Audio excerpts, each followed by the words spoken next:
Lors de son discours d'investiture, le président Paul Biya a une nouvelle fois appelé à l'union nationale, à la stabilité et à la relance de la jeunesse. Des propos qui suscitent de vives réactions au sein de la classe politique et de la société civile. Philippe Nanga, acteur de la société civile. Ce qu'on a entendu hier, c'est du déjà entendu, 40 ans durant. Je n'ai pas suivi un seul mot nouveau que je n'avais pas encore entendu ces 20 dernières années. Jeunesse, femmes, ouverture, matière, tout ça. Donc, j'ai rien entendu de nouveau hier.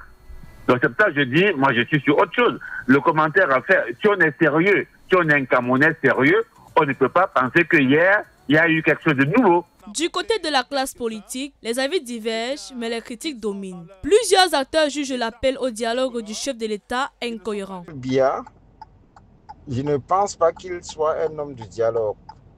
Je ne crois même pas qu'il soit un homme d'ouverture d'esprit. Voyez-vous, il y a une crise qui s'écoule au Cameroun depuis 2016, la crise anglophone.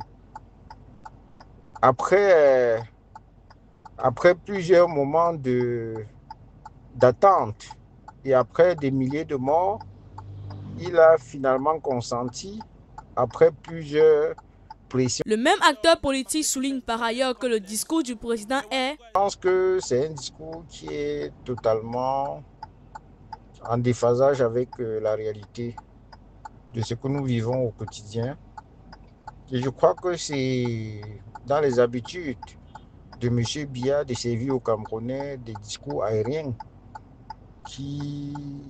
Les partis de l'opposition n'ont pas été en reste. L'Union démocratique du Cameroun, dans une réplique détaillée, a dénoncé point par point le discours d'investiture, dénonçant un mensonge électoral et une démocratie confisquée. Le parti de Thomas Ndamjoya appelle à la réforme constitutionnelle et électorale en profondeur pour restaurer la confiance entre le pouvoir et le peuple. Les réactions recueillies laissent transparaître une action commune. Que les paroles du président se traduisent enfin en des actes concrets sur le terrain.